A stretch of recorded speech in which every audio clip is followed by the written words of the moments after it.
Halo guys, kembali lagi di video kali ini. Dan di video kali ini kita akan mengikuti kegiatan tentang peresmian rumah ibadah di pemukiman tempat tinggal kami. Oh ya, sebelum lanjut ke videonya, jangan lupa like, comment, share, dan subscribe ya. Enjoy the video.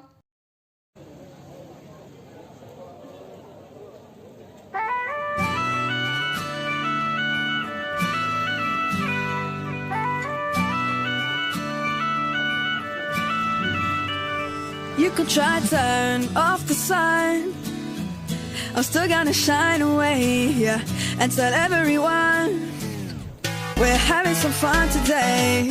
We can go wherever you wanna and do whatever you like. Let's just have a real good time. Assalamu alaikum, alaikum, yeah. Assalamu alaikum, alaikum, yeah. Assalamu alaikum, alaikum, yeah. Assalamu alaikum, alaikum, yeah.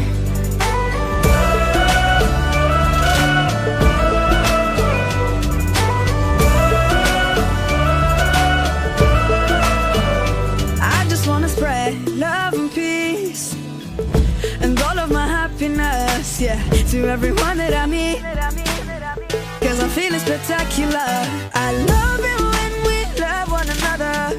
Give thanks every day for this life, living with a smile on my face. Assalamu alaikum, alaikum, yeah. Assalamu alaikum, alaikum, yeah. Assalamu alaikum, alaikum, yeah. Assalamu alaikum, alaikum, yeah.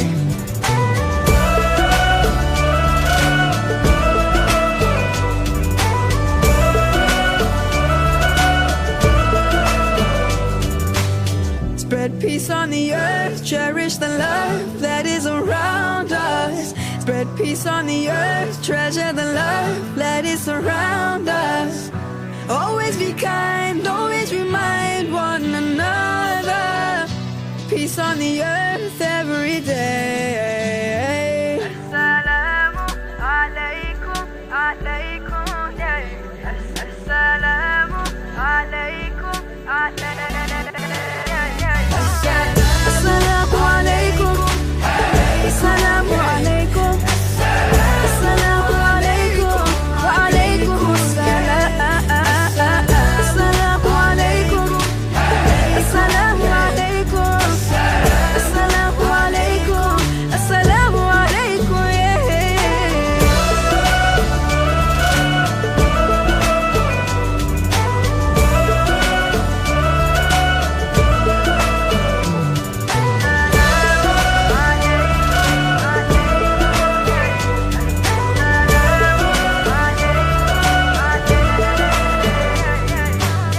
Spread peace on the earth, cherish the love that is around us. Spread peace on the earth every day. Alhamdulillahi Rabbil Alamin wa bihi nasta'inu ala umuri dunya wad din. Asyhadu an la ilaha illallah wa asyhadu anna Muhammadan abduhu wa rasuluh. Allahumma salli ala sayyidina Muhammad wa ala alihi wa sahbihi ajma'in. Amma ba'd. Ma'asyiral muslimin muslimat, Bapak Ibu saudara-saudara sekalian, teristimewa yang kita hormati, Bapak Wakil Gubernur Provinsi Daerah Khusus Ibu Kota Jakarta, dan terkhusus pula yang kita hormati, yang mengundang kita pendiri masjid ini, Bapak Haji Sulham Nasution beserta istri dan seluruh pejabat sipil maupun militer, polisi yang insya Allah dimuliakan dan dirahmati oleh Allah Subhanahu wa Ta'ala. Ketika Rasulullah Sallallahu Alaihi Wasallam melaksanakan perjalanan Isra dan Mi'raj, beliau diperlihatkan ada seorang petani yang menanam biji. Yang menarik perhatian, begitu petani ini tanam biji, langsung tumbuh. Menarik perhatiannya nanti karena langsung berbuah.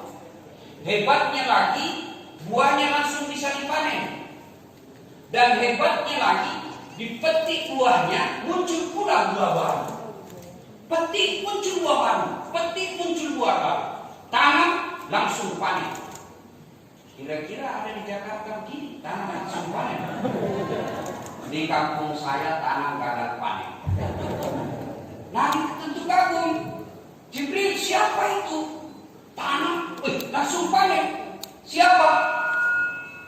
Kata Jibril, itu Haji Sulham beserta istrinya. Maksudnya apa? Itulah umatmu yang rajin bersedekah waktu hidup-hidupnya. Lalu malaikat Nabi bertanya, bagaimana umatku yang jadi cabai? Yang nyumbang baju seragam, yang nyumbang sembako, apa juga dia dapat? Wallahu a'lam bishawab. Tergantung keikhlasannya. Kalau dia menanam sembako, mau dipilih atau tidak, dia dapat tanaman itu. Tapi kalau dia menyesal setelah menyumbang 2 miliar tidak terpilih, bahkan dia ambil kembali itu partai yang sudah tidak dapat apa-apa. Ibu bapak saudara-saudara sekalian, yang pertama, bahwa Allah telah menghadirkan di dunia ini untuk menanam biji itu. Apa tanaman itu? Apa lahan itu? Masjid. Apa lahan itu? Panti asuhan, sekolah-sekolah, pembangunan, semua. Maka jadikanlah orang-orang miskin ladang amal. Dan tolong carikan saya di sini orang yang bangkrut gara-gara rajin sedekah. Ustaz, kenapa dek? Itu rumah yang di sudut warna putih kaya sekali dulu itu Ustaz. Cuma karena rajin sedekah dia bangkrut. Mana ada bangkrut? Yang bangkrut itu gara-gara narkoba. Yang bangkrut itu gara-gara judi, khamar, suka hobi mabuk, selingkuh, diperas sama cewek. Cepat-cepat kalau kau tidak belikan saya kulkas, saya sebar di medsos ini foto. Sudah dibelikan dan bilang belikan saya lagi mobil. Jadi tidak ada duit, banknya aja dulu. Bukan poligami ya, selingkuh. Kalau selingkuh haram, poligami boleh bu. Ibu boleh tidak setuju poligami, tapi jangan melarang. Boleh ibu tidak setuju. Mama, istri saya di rumah dia bilang saya setuju aja saya poligami. Setuju. Yang penting bukan suami saya. Ya, ibu boleh. Ya, saya alhamdulillah 4 istri di rumah itu aman, nggak pernah bertengkar. Dia istri kakak saya, istri saya, istri adik saya, istri tetangga, rukun. Ini bapak-bapak kalau kita cerita poligami, waduh, awas dilirik sama ibu-ibu muda di depan diri pak. Nah, orang yang rajin sedekah, insya Allah tidak akan bangkrut. Lihat dengan tidak Pak Haji Sulham dan keluarga, tidak akan bangkrut orang bangun masjid. Saya mau bangun masjid Ustaz, tapi saya tidak punya duit. Ayo berpartisipasi. Pak Kapolsek, apa partisipasinya bangun masjid? Ciptakan keamanan ketika Ramadan. Jaga jamaah yang tidak pakai masker. Itu sumbangannya. Saya tidak punya duit, tidak punya jabatan, tapi kekar badan saya Ustaz. Ada tato di sini. Maka jaga masjid, jaga pencuri, jangan sampai ada yang hilang sendalnya. Itulah sedekah kita. Saya bukan orang kaya, saya bukan pejabat, saya juga tidak ditakuti orang Ustaz, tapi ada otakku. Maka bantu masjid dengan apa? Pikirkan bagaimana caranya ini masjid bisa bagus. Saya hanya ibu rumah tangga Ustaz, bantu masjid ini apa? Kirim sajadah. Saya misalnya cuma 2 Ustaz, 2 aja. Saya misalnya cuma kirim sandal jepit Ustaz, sandal jepit. Tentu beda nilainya di hadapan Allah ketika Pak Wagub menyumbang 1 juta dengan ibu cuma nyumbang 50.000. bapak 1 juta barangkali hanya pembeli pulsa. Ibu 50.000 barangkali uang makan 1 minggu, 1 hari. Maka tentu yang nilai Allah keikhlasan ibu dalam membantu dan ikut berpartisipasi. Ustaz, suami saya mulai nakal Ustaz. Nggak mungkin saya bisa periksa HP-nya. Percaya Bu, ibu semakin periksa HP semakin cerdas itu suami. Percaya. Dan gimana caranya? Tolak bala. Gimana cara tolak bala? Sedekah. Ibu makin ngawasin suami, 1 HP jadi sembunyi yang 1. Malah sering lain nama, lain isinya. Namanya ditulis Pak Wakil Gubernur. Tahu kan yang di dalam lain. Maka demi Allah tidak mungkin kita bisa mengawasi suami 24 jam. Tapi bagaimana caranya? Buatlah suami Allah yang menjaganya. Gimana caranya? Tolak bala dengan sedekah. Bangun tengah malam sholat hajat namanya. Meminta kepada Allah. Ya Allah, Zat yang maha menjaga, Zat yang maha melindungi. Suami saya tidak mungkin saya bisa menjaganya 24 jam. Engkau yang maha melindungi. Lindungi suami saya. Hindarkan dari wanita jahat. Lalu niatkan, ya Allah, ini ada duit saya 1 juta. Besok saya bawa ke masjid Badrun Toha. 1 juta tolak bala. Mudah-mudahan suamiku terhindar dari wanita jahat. Bismillah. Cuma jadi masalah kalau suaminya juga bangun tengah malam. Sholat hajat juga. Ya Allah, capek sudah saya lihat istri saya. Marah-marah dia kerjanya, ya Allah. Ada duit, tidak ada duit, ngam aja kerjanya, ya Allah. Ya Allah, tidak ada duit saya 1 juta, saya tolak bala besok. Mudah-mudahan saya asli dari mana kamu dapat? Maka ibu-ibu yang pandai menyikapi hartanya, dia jual semua emasnya yang asli, dia beli saja yang palsu, lalu yang asli dia kirim ke kampungnya, bikinkan saya mesti. Saya menikmati untuk akhirat saya. Ayo, bapak-bapak, kalau ada yang selama ini susah mendidik anak, bapak pelit. Oh, istriku nggak mau nurut, Ustaz, bapak pelit. Kalau bapak dermawan, Allah pasti lapangkan hidup. Cari orang yang dermawan susah hidup. Mana ada? Kecil.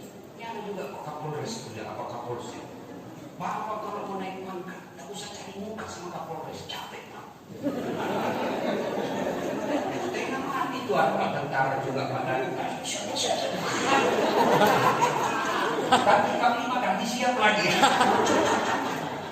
Yang ketawa itu juga ini pegawai dari kantor wali kota. Tidak usah cari muka sama Pak Wagub. Jangan lunen. Iya, benar biar biar Pak Wagub senang sama Bapak Ibu, mau jadi kepala dinas, mau jadi camat, biar dia senang sama Bapak. Kalau istri dia tidak senang, tak nyala dia sekarang. Benar.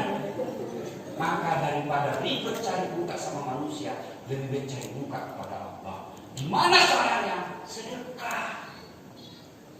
Bersedekah. Itu yang pertama, poin pertama. Poin kedua, di pada masa kelak dikumpul orang Pak dengan wajah yang berubah.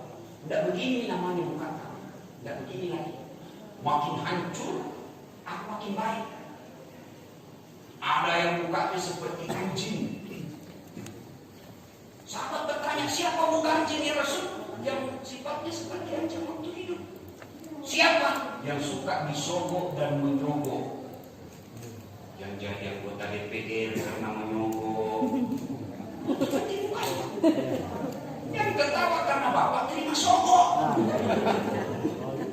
Bapak marah kalau pejabat korupsi. Tapi Bapak tidak pernah malu kalau disogok. Kalau mau negara kita bersih dari sogok menyogok, dari pejabat korup, belajar dan berhenti dari sogokan politik. Itu belajar dari berapa pejabat ditangkap gara-gara uang pilkada harus dikembalikan. Dan kemana itu uang pilkada? Karena Bapak pandai biro. Coba kalau semua rakyat Indonesia tidak mau terima uang sogokan, maka terpilih orang-orang Indonesia yang cerdas di DPR. Yang begitu ada masalah, keluar apa? Salah ketik. Salah KTP, digaji ratusan juta salah ketik. Itu karena jadi anggota DPR karena kalah karena nyogok. Bukan yang ada di sini, yang ada di Surabaya. Karena berapa anggota DPR di provinsi DKI berapa? Berapa yang hadir? Berapa? Berapa anggota DPD? DPD Dewan Perwakilan Daerah. Berapa? Berapa yang hadir? Berapa bagus. Maka Pak, ini pendidikan politik buat kita. Kita mayoritas Islam di Indonesia. Mestinya negara kita baik. Mestinya negara kita pejabatnya Islami. Mestinya pejabat-pejabat kita orang yang bagus. Kita mayoritas. Tapi kok yang terpilih orang-orang yang jelek agamanya. Karena Bapak mau milih orang yang piro. Coba kalau seluruh rakyat Indonesia nolak itu semua, maka pilkada jadi murah.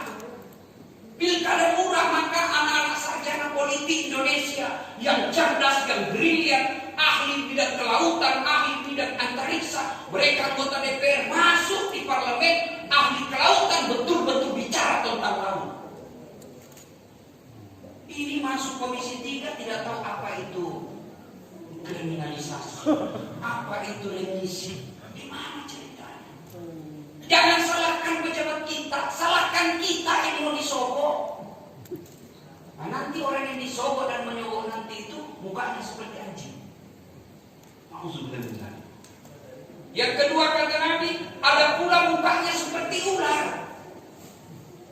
Sahabat bertanya, siapa muka ular ya Rasulullah? Mereka yang suka menjilat-jilat. Gigi,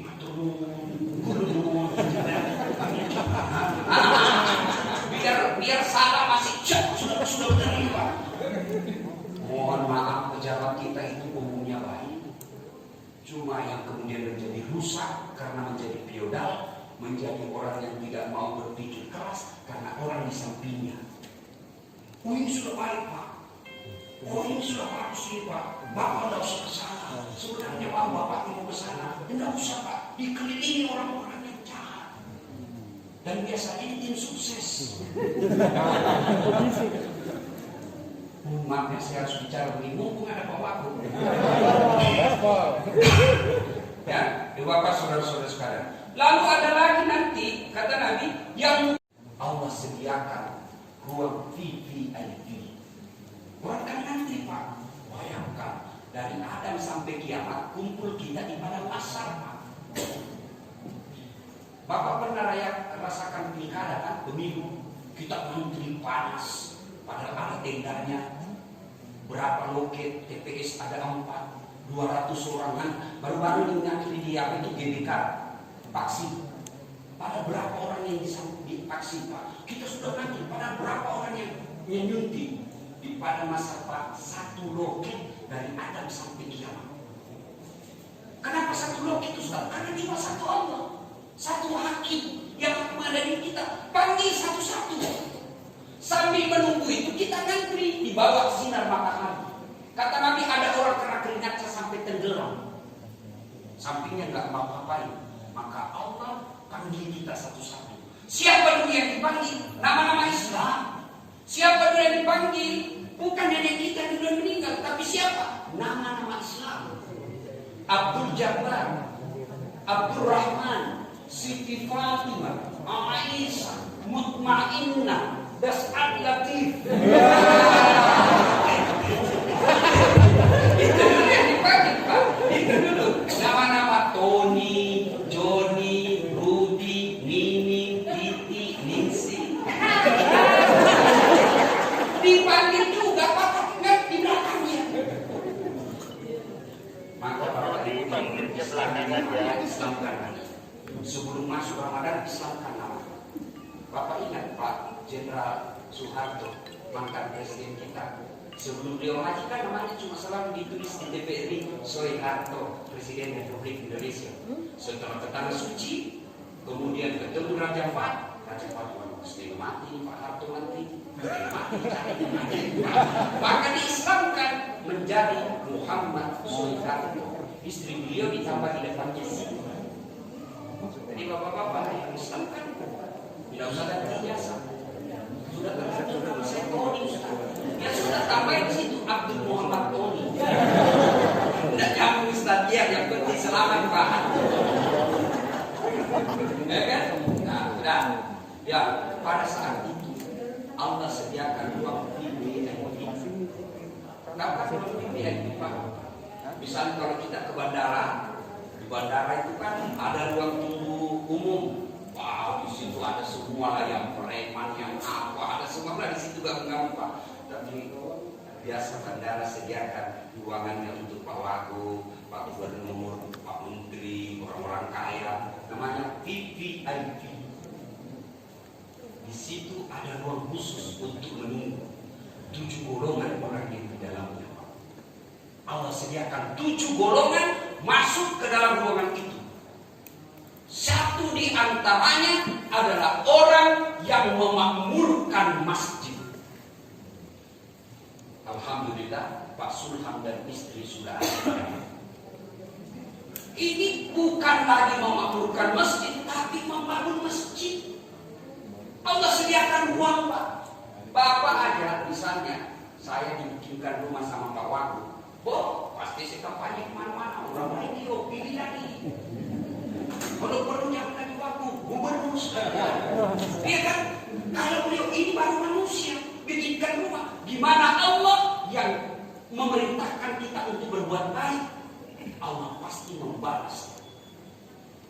Jadi Bapak Ibu yang mau mendapat perlindungan di pada masa kelak, menggantungkan hati masjid. Nah, Pak Sulham dengan membangun masjid. Maka poin ketiga, makmurkan masjid. Bagaimana cara memakmurkan masjid? Kadangkala, alhamdulillah di Jakarta pas saya keliling-keliling ceramah, semua masjid full Pak.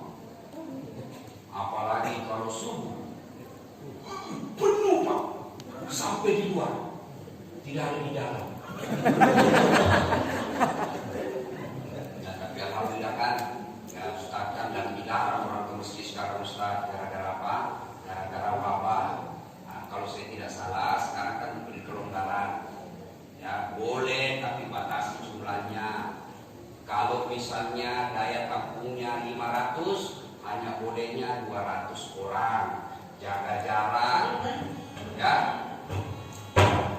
Kemudian, apalagi dalam masjid jangan menggunakan fasilitas umum, karena fasilitas umum itu sangat potensial menularkan wabah. Apa yang dimaksud fasilitas umum? Yaitu sajadah, sarung, kudung sholat, ibu-ibu. Kemudian setiap ke masjid jangan lupa bawa hand sanitizer, ya, pakai masker. Dan ibu bapak, saudara-saudara sekalian. Nah sekarang pertanyaan, kenapa? Karena dilihat pahalanya. Yang kedua, kenapa orang malas datang berjamaah ke masjid? Karena dia tidak tahu pahalanya. Dengar baik-baik, pahala sholat jamaah. Kalau bapak duduk dulu, lalu menuju ke masjid, 1.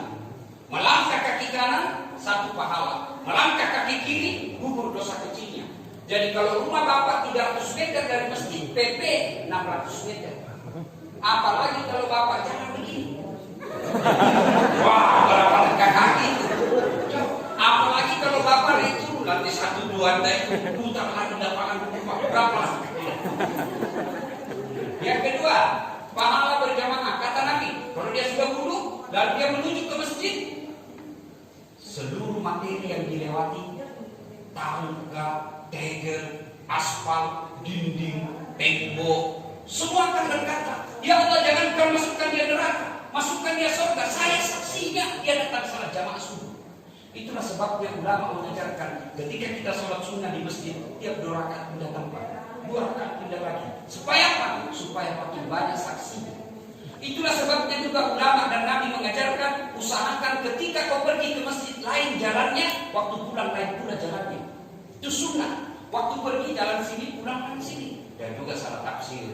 Teman-teman sudah dengar ini, dia kemana dulu? Ke Monas dulu dia Pak. Pas sampai masjid sudah selesai sholat orang bos. Namanya bebek. Ya, nah ini Bapak saudara-saudara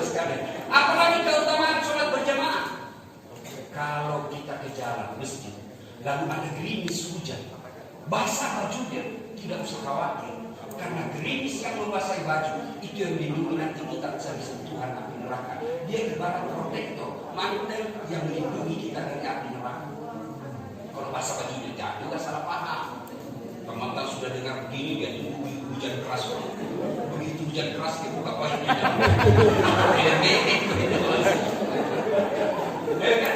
Apalagi keutamaan berjamaah, ini yang paling populer. Lipat 27 kali. Artinya apa? Sekali sholat jamaah di masjid, 27 kali sholat di rumah baru sama pahalanya. Apalagi sholat berjamaah di masjid, keutamaannya insya Allah lebih khusyuk. Lebih khusyuk. Kalau kita di rumah, Allah Akbar, tiba-tiba bunyi teh, tiba-tiba masakan harus ada lagu, tutup itu habis dimakan ikan, habis kucing dimakan. Itulah sebabnya lebih utama kita datang ke masjid. Nah itu faktor kedua penyebab orang malas ke masjid. Satu tadi tidak lihat pahala, dua tidak tahu, yang ketiga manajemen masjid tidak bagus. Banyak orang akhirnya malas ke masjid. Kenapa? Manajemen masjid tidak bagus. Apa yang dimaksud manajemen masjid tidak bagus? Kadang-kadang ada masjid kita bahkan kalau mengumumkan saldo kas 100 juta. Begitu kita mau wudhu, tidak kena wudhu. Begitu kita berkencing, toiletnya tidak bisa. Ada kan itu? Begitu yang tidak mau keluar itu airnya. Saya pernah sering jadi korban. Singgahlah saya perjalanan dakwah, mau buang air besar. Begitu sudah, ada ini. Bayangkan repotnya Pak. Kalau air kencing masih bisa Pak, tapi kalau itu padahal ini saldo kas 70 juta. Demi Allah, bagi saudara-saudara yang dipercaya dari takmir masjid, jangan simpan jadi saldo. Bapak berdosa. Jalankan uangnya orang, jadikan dia beger, jadikan dia AC, jadikan dia kipas angin, jadikan lampu, supaya apa? Amalnya orang berlari. Selama dipakai uang itu, selama itu dipakai menjadi kiriman amal buat orang yang menyumbang. Tapi kalau dia hanya saldo, dan jalan amalnya orang. Apa tahu sih sini? Nah, berikut. Apalagi yang saya maksud manajemen masjid tidak bagus. Waduh, pelayanan. Saya ada masjid saya bikin juga dari hasil YouTube saya. Oh kecil Pak, tapi nyaman. 1 hektar luas tanah. Tanahnya Pak, bangunannya kecil. Saya bikin kolam membawanya, asli kolam. Pelihara ikan, saya turunkan 15.000 ekor ikan mas. Kemudian di pekarangannya kucing. Pertama saya lepas 500 ekor. Di atasnya merpati. Imamnya penghafal Quran kita sewa. Gajinya seperti layaknya pegawai negeri. Yang jaga masjid kita gaji 2 orang, layaknya dia pegawai negeri. Alhamdulillah. Kemudian karpetnya nyaman. Kalau mau sholat, mulai sholat kita bakar pengaruh aromaterapi. Penceramanya Pak, belum ceramah saya sudah kirimi honornya. Ini perlu pengurus masjid tahu. Karena kadang-kadang ada penceramah lari gara-gara honor. Iya Pak. Ya, sudah diganti masjid, tiba-tiba diundang sama Pak Wagub. Wah dia tinggalkan masjid. Maka kasih kirim dulu honornya dan ditentukan judulnya. Penceramahnya kita sudah kasih ini judul bahas, referensinya lengkap. Sound sistemnya bagus. Muadzinnya kita bikin lomba azan. Setelah menang gaji dia. Untuk tukang azan 5 kali sehari. Alhamdulillah masjid orang nyaman ke masjid. Ini bagaimana orang ke masjid Pak? Karpetnya sudah 8 kali lebaran tidak pernah diganti. Begitu kita sujud bengkak kita. Ternyata semut ikut nimbrung di sini. Kemudian apa lagi? Orang yang azan orang tua sudah pensiun.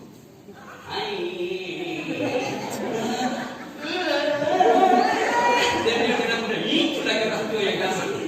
Mana mereka mau dapat lagi penceramah? Mulai salam pertama sampai terakhir neraka aja dia cerita. Kamu bakal Dia bilang anak muda nggak usah ke masjid, kita mana orang mau ke masjid, ceramahnya menakutkan aja terus.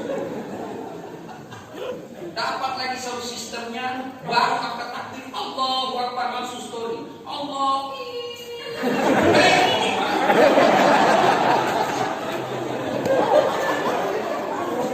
Kita mau perbaiki, tidak tahu. Kita mau perbaiki, sudah angkat takbir, terpaksa kita tahan Pak Bunda dari pertama. Allah,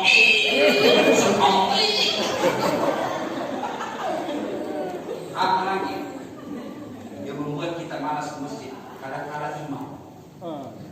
Ada juga imam Pak, nanti ini merasa hebat kalau dia baca surah yang panjang. Sama aja kamu belajar kembali tentang fikih sholat jamaah. Fikih sholat jamaah nanti ngajarkan. Kalau kau jadi imam, satu, baca ringkasnya, ringkaskan bacaanmu. Kenapa setiap imam sebelum takbir disunahkan salat terjadi Allah? Lihat dulu kiri kanan. Kenapa? Itu kalau tentara inspeksi pasukan. Lihat dulu, siapa tahu pasukan kita banyak orang tua yang sudah pensiun. Kau siksa orang tua. Ya, kepalanya dia belum selesai lagi. Belum selesai lagi.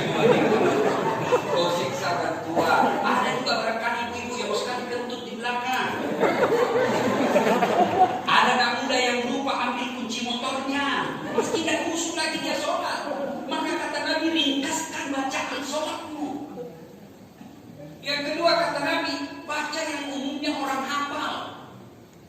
Tujuannya apa? Satu, supaya orang bisa khusyuk. Coba kalau imam membaca wadduha, kita bisa ikut. Apalagi kalau imam baca qul huwallahu ahad. Bapak-bapak semua itu Tapi begitu imam membaca surah Al-Anfal ayat 10 sampai 45, dia khusyuk dengan bacaannya, kita khusyuk dengan hayalan. Kita mau ikut, tidak dihafal. Kita mau ruku, belum juga ruku. Terpaksa kita baca semua keadaan saldo. Pengumuman di masjid dibaca Pak di dinding. Keadaan keuangan masjid. Saldo kas, pengeluaran, pembayaran listrik dibaca. Belum selesai juga, dibaca lagi apa? Letter Persatuan Guru Cabang Jakarta Barat. Belum juga selesai, baru lagi Pak dibaca. Jalin DPR. Siapa yang salah? Imam. Yang kedua kata Nabi, baca umumnya ringkas, baca umumnya orang hafal. Tujuannya apa? Ketika imam salah, ada yang bisa luruskan. Coba kalau imam salah, dia baca wadduha, kita bisa bantu. Kenapa kita hafal? Tapi begitu imam baca surat Al-Imran, nah ibu bapak saudara-saudara sekalian, itu imam. Kita juga yang datang harus ada etikanya. Jamaah ada etikanya. Apa etikanya? Itu Nabi begitu menjunjung tinggi kenyamanan berjamaah. Sampai Nabi katakan, jangan datang masjid kami yang berbau mulutnya. Itu ada hadisnya itu. Jangan datang ke masjid kami yang berbau mulutnya. Itu disunahkan sejak ini dulu, apalagi kalau subuh. Bayangkan kalau bapak duduk waktu samping, tadi malam makan jengkol, tidak sikat gigi ke masjid. Begitu Pak, Assalamualaikum warahmatullahi wabarakatuh. Tekanan batinnya luar biasa ini Pak. Yang kedua, ketika jadi makmum jangan merasa paling soleh dalam masjid. Ada juga orang merasa paling soleh, mulai takbir dia ganggu kita. Mulai takbir dia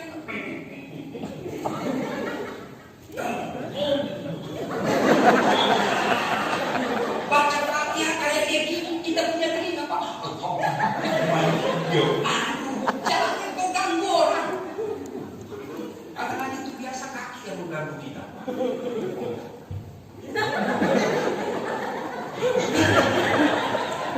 Saya sering dapat itu Pak, saya kasih muda kaki saya kasih muda.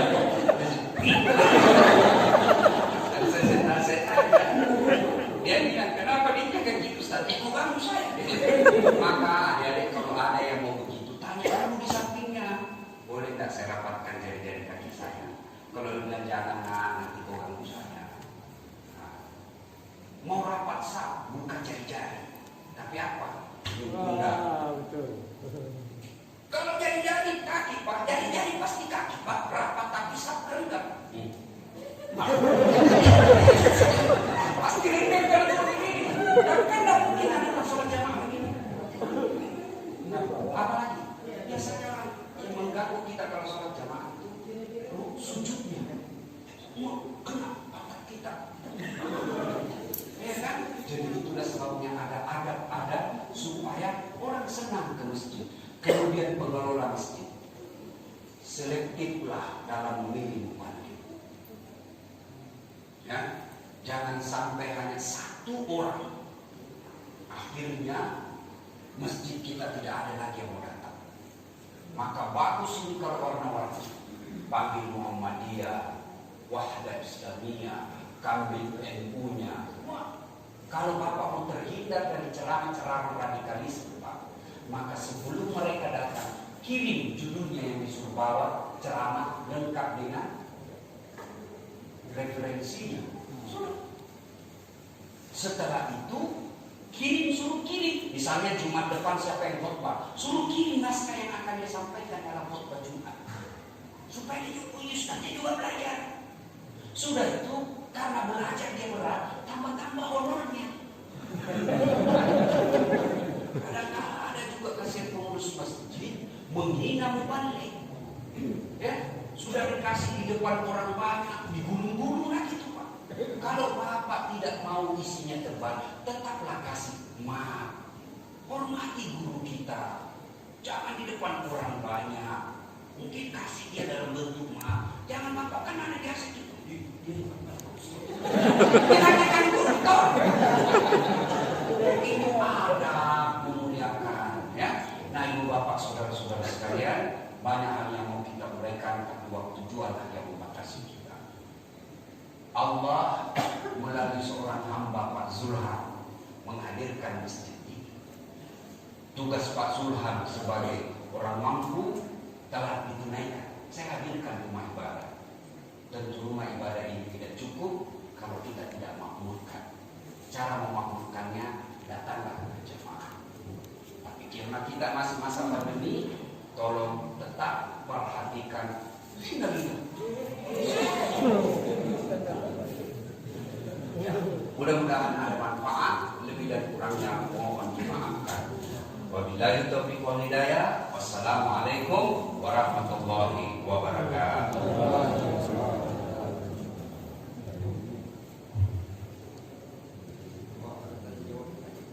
Baik, terima kasih banyak kepada Ustadz Dr. Haji Dasar Latif SSAG LSM PhD atas ceramahnya yang memberikan kita banyak sekali keberkahan dan juga ilmu yang bisa kita ambil. Para jamaah sekalian, kami akan memberikan sesi tanya jawab. Silakan kepada para jamaah yang ingin bertanya langsung kepada Ustadz Dasar, kami persilakan. Silakan.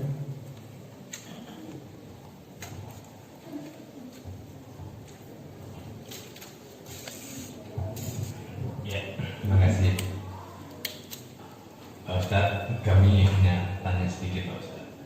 Jadi kalau tadi Pak Ustadz menyampaikan kalau sholat kita sebaiknya merata, bahu ketemu bahu, dengan maksud kalau tidak salah supaya setan tidak masuk ke sela-sela kita. Tetapi dalam kondisi pandemi COVID seperti ini, kita diminta untuk menjaga jarak. Ini bagaimana dengan situasi seperti itu? Apakah sholat kita tetap melihat protokol kesehatan? Apa enggak seperti yang ajaran kita bahwa rapatkan sholat? Terima kasih.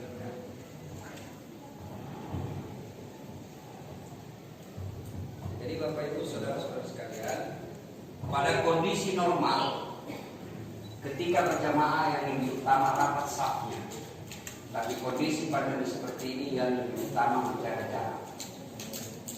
Apa betul Ustaz? Lihatlah Masjid Nabawi dan Masjid Haram Makkah, itu sholat jamaahnya jaga jarak. Jangankan saf, jadi ini dulu Pak Haji, rapat sah itu bukan menentukan sah tidaknya jamaah, tidak, tapi dia merupakan nilai keutamaan. Jadi makin rapat makin utama, tapi tidak membatalkan kalau tidak rapat, tetapi kondisi normal. Kalau tidak normal seperti sekarang, kalau kondisinya sekarang lagi ada wabah, lebih utama kita jaga jarak. Karena kenapa? Karena ilmu pengetahuan, ilmu kesehatan, bahwa salah satu potensi penularan itu ketika kita berdekatan.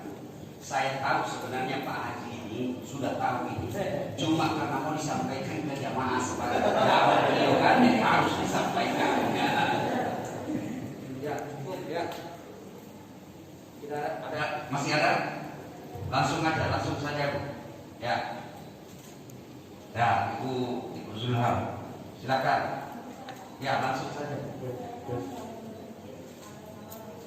Ya.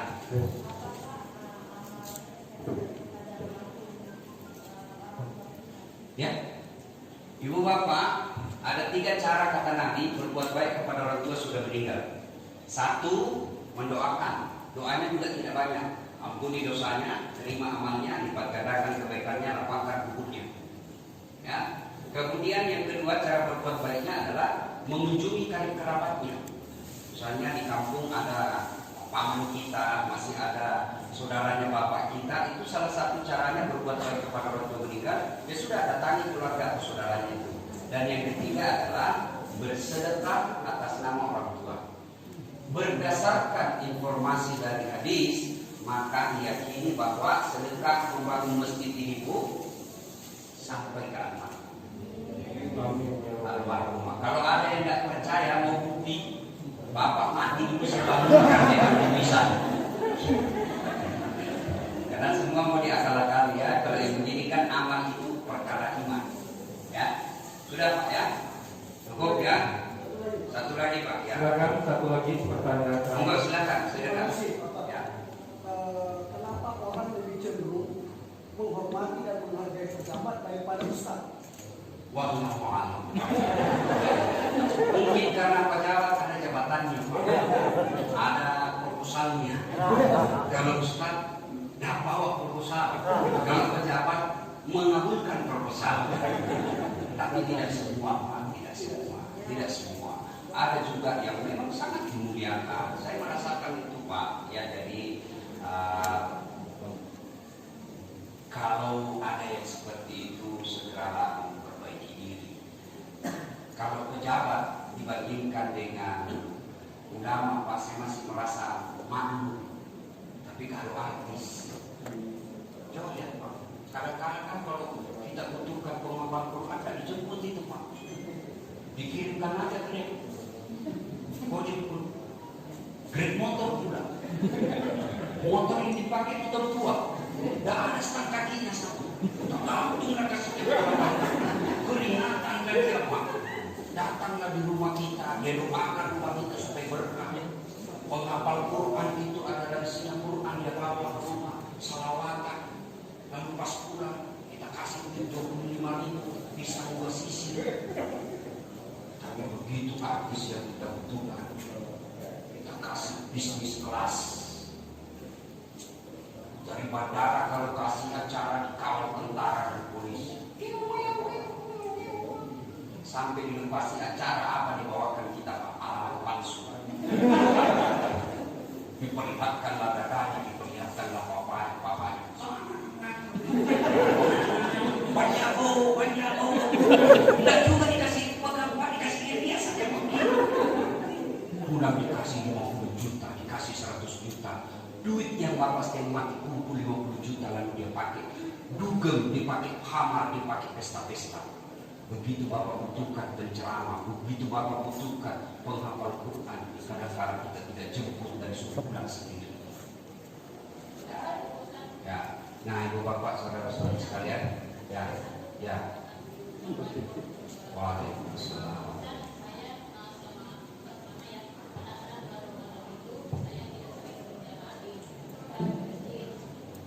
Oke, sudah Bu ya.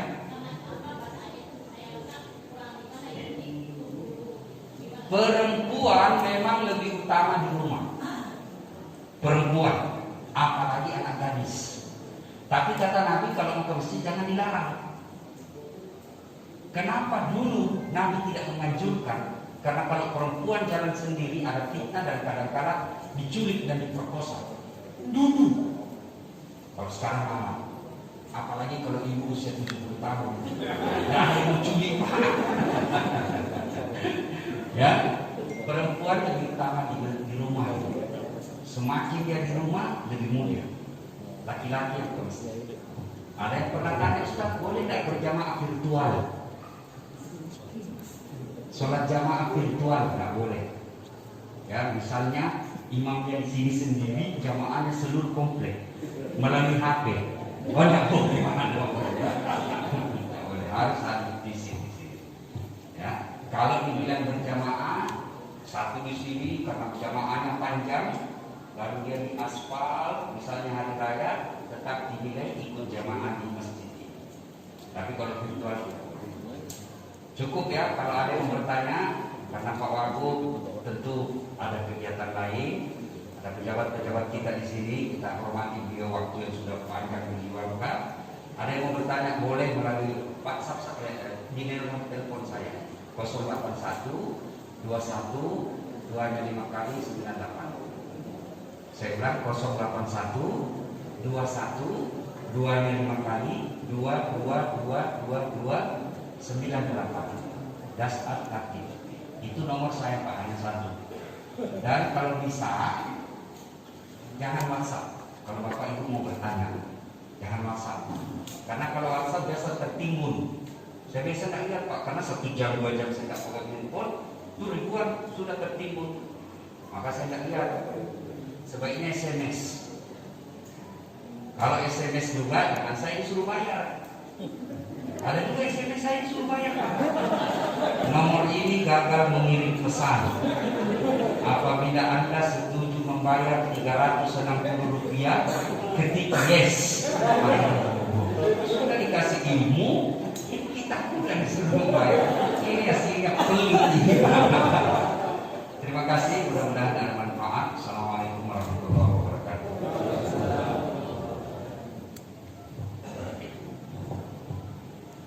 Terima kasih kami ucapkan kepada Ustadz Dr. Haji Dasman Latif SOSSAG MSc PhD. Mudah-mudahan kita semua jamaah di sini bisa seperti apa yang dikatakan oleh Ustadz Dasman, yaitu menjadi ahli sedekah, di mana kemudian buahnya terus berbuah dan berbuah lagi. Dan kita doakan mudah-mudahan Pak Zulhar Nasution dan Ibu Widya Stuti dalam keadaan sehat selalu, sehingga kemudian Masjid Badarul Toha ini bisa ramai dengan kegiatan-kegiatan keagamaan. Alhamdulillah, rangkaian demi rangkaian acara telah kita lewati bersama. Selanjutnya adalah kami memohon kepada Ustadz Dasar Latif untuk berkenan mendoakan kebaikan bagi Masjid Badarul Toha ini pada khususnya, dan juga kebaikan bagi kita semua pada umumnya. Kepada Ustadz Dasar dipersilakan. Dan keutamanya kita ikhlaskan untuk almarhum Badarul dan Pak Toha. Al-Fatihah.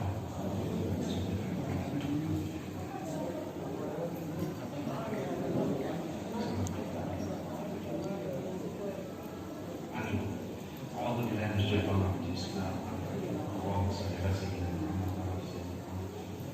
Allahumma ghfir lil mu'minina wal mu'minat wal muslimina wal muslimat al ahya'i minhum wal amwat innaka sami'un qaribun mujib da'wat ya Allah, sakit mana balaslah segala kebaikan orang-orang yang telah mewakafkan waktu, harta dan ilmu yang untuk acara ini.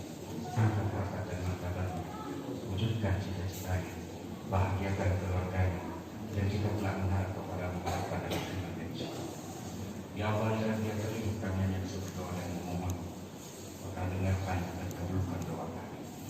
Allahumma inna nas'aluka salamatan fid din, salamatan fid dunya wal akhirah, wa afiyatan fil jasad, wa ziyadatan fil ilmi, wa barakatan fil rizq, wa tawbatan qabla al-maut, wa rahmatan inda al-maut, wa maghfiratan ba'da al-maut. Allahumma hawwin alaina fi sakaratil maut, wa najatan min nar. Rabbana atina fid dunya hasanah wa fil akhirati hasanah wa qina adzaban nar. Subhana rabbika rabbil izzati amma yasifun, wa salamun alal mursalin.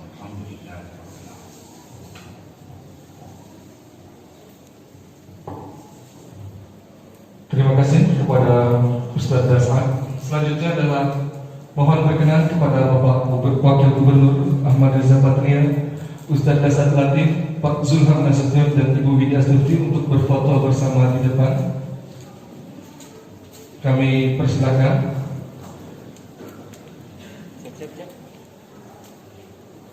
Silakan kepada tim fotografi dan dokumentasi.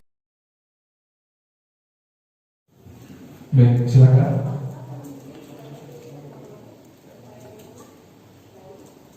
Silakan kepada tim fotografi untuk mengabadikan momen ini. Kurang ke kiri, mohon izin ke kiri. Baik, terima kasih kepada tim fotografi. Kami persilakan untuk mengabadikan momen ini.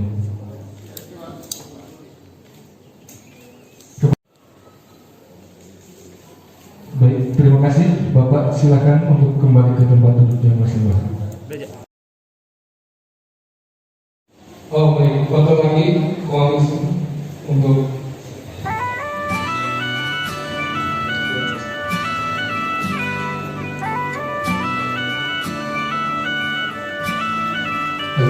You could try turn off the sun, I'm still gonna shine away, yeah, and tell everyone we're having some fun today. We can go wherever you wanna and do whatever you like. Let's just have a real good time. Assalamu alaikum, alaikum, yeah. Assalamu alaikum, alaikum, yeah. Assalamu alaikum, alaikum, yeah. Assalamu alaikum, alaikum, yeah.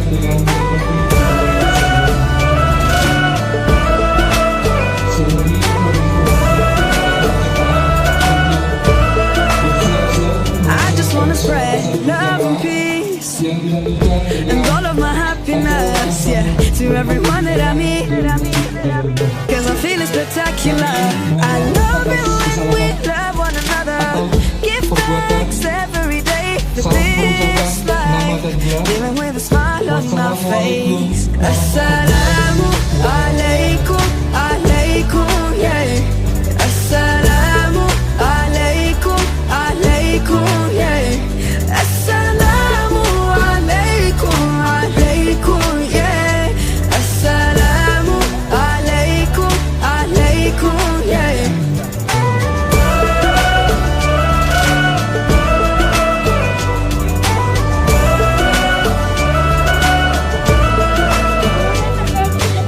Spread peace on the earth, cherish the love that is around us. Spread peace on the earth, treasure the love that is around us. Always be kind, always remind one another. Peace on the earth every day. Assalamu alaikum, alaikum, yeah. Assalamu alaikum, alaikum.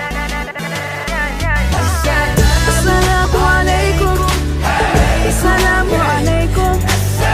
Assalamu alaikum. Wa alaikum assalam. Assalamu alaikum. Assalamu alaikum. Assalamu alaikum. Assalamu alaikum, yeah.